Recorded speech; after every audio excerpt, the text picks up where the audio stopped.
Physics ആണ് നിങ്ങളുടെ weak subject. Don't worry, you are not alone. This video is for you. For most of the students, including me, physics ആണ് പഠിക്കാൻ comparatively കുറച്ച് പാടായിട്ട് തോന്നുന്നത് compared two biology and chemistry.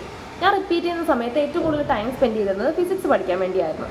So in this video, I am sharing a complete cheat code for tackling physics in NEET 2026. And overall preparation വേണ്ടിയിട്ടുള്ള കുറച്ച് ടിപ്സും തരുന്നുണ്ട്. So let's get into the video.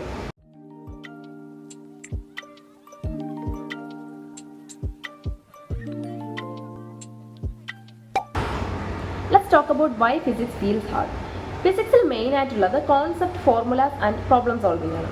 Biology വെച്ച് compare ചെയ്യുകയാണെങ്കിൽ we can see physics needs consistent practice, whereas biology is all about memory. പിന്നെ പല NEET ആസ്പിറൻസും കാണിക്കുന്ന ഒരു മിസ്റ്റേക്കാണ് പാടായ subject ആയതുകൊണ്ട് ലാസ്റ്റ് പഠിക്കാമെന്ന് വിചാരിച്ച് മാറ്റി വയ്ക്കും and that's the biggest mistake. So it's all about concept, practice and revision. ഇപ്പോൾ ഫിസിക്സ് പാടായിട്ട് തോന്നുന്നത് എന്തുകൊണ്ടാണെന്ന് മനസ്സിലായില്ലേ? ഇനി let's talk about how to approach physics. Step 1, building NCERT foundation. +1 ടോപ്പിക്കാണ് basics and backbone. Weightage വരുന്നത് അറൗണ്ട് 45% ആണ്, consisting mechanics, gravitation and thermodynamics. So don't skip the +1 chapters. തിയറിയിൽ ക്ലാരിറ്റി വരാൻ വേണ്ടി NCERT വായിക്കണം.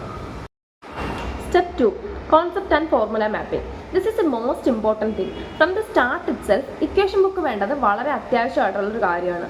ഇത് ഞാൻ എൻ്റെ മുമ്പത്തെ പല വീഡിയോസിലും പറഞ്ഞിട്ടുള്ളതാണ്. ഓരോ ചാപ്റ്റർ കഴിഞ്ഞിട്ട് ഇക്വേഷൻ ബുക്ക് ഉണ്ടാക്കാമെന്ന് വിചാരിച്ചിരിക്കരുത്. ഓരോ കോൺസെപ്റ്റ് പഠിക്കുമ്പോഴും റിലേറ്റഡ് ആയിട്ടുള്ള ഇക്വേഷൻസ് നോട്ട് ചെയ്ത് തന്നെ പോകണം. കാരണം എല്ലാം കൂടി ഒരുമിച്ച് പ്രിപ്പയർ ചെയ്യാമെന്ന് വിചാരിച്ചിരിക്കുവാണെങ്കിൽ ലാസ്റ്റ് ഇത് വലിയൊരു ടാസ്ക് ആയിട്ട് തോന്നും. പിന്നെ ഇക്വേഷൻ ബുക്ക് ഉണ്ടാക്കി വെച്ചാൽ മാത്രം പോരാ, അത് ഡെയിലി റിവൈസ് ചെയ്യുകയും കൂടി വേണം. ഇനി ഓരോ ചാപ്റ്റർ കഴിയുന്നതിനനുസരിച്ച് ആ ചാപ്റ്ററിന് ഒരു മൈൻഡ് മാപ്പ് ഉണ്ടാക്കണം, including all the important points. Step 3, problem solving routine. ഒരു ചാപ്റ്റർ പഠിക്കുമ്പോൾ NCERTയിൽ ആ ചാപ്റ്ററിലുള്ള ക്വസ്റ്റ്യൻസ് പ്രാക്ടീസ് ചെയ്യാൻ നോക്കുക. ഫസ്റ്റ് ചെയ്യേണ്ടത് സോൾവ്ഡ് എക്സാമ്പിൾസ് ആണ്, then move on to the practice questions. NCERTയിലുള്ള മാക്സിമം ക്വസ്റ്റ്യൻസ് ചെയ്തിട്ട് മാത്രമേ വേറെ മെറ്റീരിയൽസ് എന്നുള്ള ക്വസ്റ്റ്യൻസ് ചെയ്യാൻ നോക്കാവുള്ളൂ. പിന്നെ ശ്രദ്ധിക്കേണ്ട ഒരു കാര്യം, ആ സെയിം ചാപ്റ്ററിൽ നിന്നുള്ള പ്രീവിയസ് ഇയർ ക്വസ്റ്റ്യൻസും പ്രാക്ടീസ് ചെയ്യുക. Step 4 is all about practising previous year questions. PYQs ചെയ്യുമ്പോൾ ഒരു ചാപ്റ്ററിൽ നിന്ന് ഏതൊക്കെ ലെവലിലുള്ള ക്വസ്റ്റ്യൻസ് ചോദിക്കും എന്ന് നമുക്ക് മനസ്സിലാവും. പിന്നെ ശ്രദ്ധിക്കേണ്ട ഒരു കാര്യം, PYQs പ്രാക്ടീസ് ചെയ്യുമ്പോൾ ടൈമർ വെച്ചിട്ട് തന്നെ പ്രാക്ടീസ് ചെയ്യാൻ ശ്രമിക്കുക. ആൻഡ് അറ്റ്ലീസ്റ്റ് ലാസ്റ്റ് 10 ഇയേഴ്സിലെ ക്വസ്റ്റ്യൻസ് എങ്കിലും ചെയ്യാൻ നോക്കണം. It can build your confidence and help in time management. എനിക്ക് ആഡ് ചെയ്യേണ്ട ഒരു കാര്യമാണ് ക്ലാസ്സിൽ ശ്രദ്ധിക്കുക എന്നുള്ളത്. ഓൺലൈൻ ക്ലാസ്സസ് ആയിരുന്നാലും ഓഫ്ലൈൻ ക്ലാസ്സസ് ആയിരുന്നാലും നല്ല ഇൻവോൾവ് ആയിട്ടിരുന്ന് പഠിക്കാൻ ശ്രമിക്കുക. ഓഫ്ലൈൻ ക്ലാസ്സസ് ആയിരുന്നാലും ഫാക്കൽറ്റീസ് പറയുന്നതിന് റെസ്പോണ്ട് ചെയ്യുക, അവർ തരുന്ന ക്വസ്റ്റ്യൻസ് ഒക്കെ പെട്ടെന്ന് ചെയ്തു പോവുക. അങ്ങനെ നമ്മൾ ഇൻവോൾവ് ആയിട്ടിരുന്ന് പഠിക്കുമ്പോൾ സബ്ജക്റ്റിനോടുള്ള ഇൻട്രസ്റ്റ് കൂടും. ആൻഡ് ഒരു 5 months കഴിഞ്ഞിട്ട് നിങ്ങളുടെ ഫേവറേറ്റ് സബ്ജക്റ്റ് ചോദിക്കുകയാണെങ്കിൽ നിങ്ങൾ ഫിസിക്സ് എന്ന് പറയും. അത്രയ്ക്ക് ഇൻട്രസ്റ്റിംഗ് ആയിട്ട് മാറും ഈ subject. Step 5 is mock test and analysis. ഞാൻ മുമ്പത്തെ വീഡിയോയിൽ പറഞ്ഞിട്ടുണ്ടായിരുന്നു, ഇപ്പോൾ റിപ്പീറ്റ് ചെയ്യുന്ന ആൾക്കാരാണെങ്കിൽ ഇപ്പോഴേ ഫുൾ ലെങ്ത് മോക്ക് ടെസ്റ്റ് ചെയ്തു തുടങ്ങുക.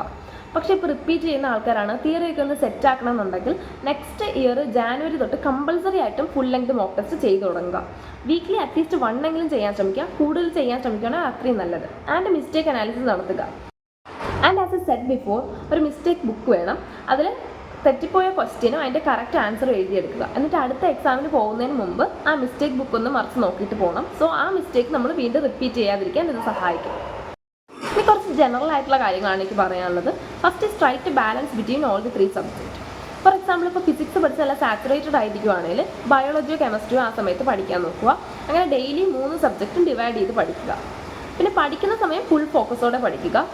കഴിഞ്ഞ വീഡിയോയിൽ പറഞ്ഞ പോലെ തന്നെ 15 മണിക്കൂർ പഠിച്ചു എന്ന് പറഞ്ഞതിൽ നല്ല കാര്യം, പഠിക്കുന്ന ടൈം ഫുൾ ഫോക്കസോടെ പഠിക്കുക. ആൻഡ് മിനിമം ഒരു 6 to 7 hours എങ്കിലും ഉറങ്ങാനും നോക്കുക. As for biology, try to score maximum mark. Same goes for chemistry. And physics is your rank booster subject. Next tip is about active revision. Biology NCERT daily revise ചെയ്യുക. And physics formula book daily revise ചെയ്യണം. പല വീഡിയോസിലും പറഞ്ഞ പോലെ തന്നെ പഠിക്കുന്നത് is one thing, but പഠിച്ചതൊക്കെ ഓർമ്മ നിൽക്കണമെങ്കിൽ കൺസിസ്റ്റൻ്റ് ആയിട്ട് റിവൈസ് ചെയ്യുക. അടുത്തായിട്ട് ഞാൻ സംസാരിക്കുന്നത് കോമൺ ആയിട്ട് വരുത്തുന്ന കുറേ മിസ്റ്റേക്സ് എങ്ങനെ അവോയ്ഡ് ചെയ്യുക എന്നുള്ളതാണ്. പല നീറ്റ് ആസ്പിറൻസിനുള്ളൊരു ഡൗട്ടാണ് ഏതൊക്കെ ബുക്ക് റെഫർ ചെയ്യണം എന്നുള്ളത്. ഫസ്റ്റ് ഓഫ് ഓൾ എനിക്ക് പറയാനുള്ളത്, നിങ്ങൾ അറ്റ്മോസ്റ്റ് ഇമ്പോർട്ടൻസ് കൊടുക്കേണ്ടത് NCERTക്കാണ്. NCERT കഴിഞ്ഞിട്ട് മാത്രമേ വേറെ ഒരു ബുക്കിന് ഇമ്പോർട്ടൻസ് കൊടുക്കാവുള്ളൂ. ആൻഡ് കുറേ പുറത്തുനിന്നുള്ള മെറ്റീരിയൽസിൻ്റെ പുറകെ പോകരുത്. 1-2 മെറ്റീരിയൽസിൽ നിന്നുള്ള ക്വസ്റ്റ്യൻസ് പ്രാക്ടീസ് ചെയ്യാം. Most important to NCERT.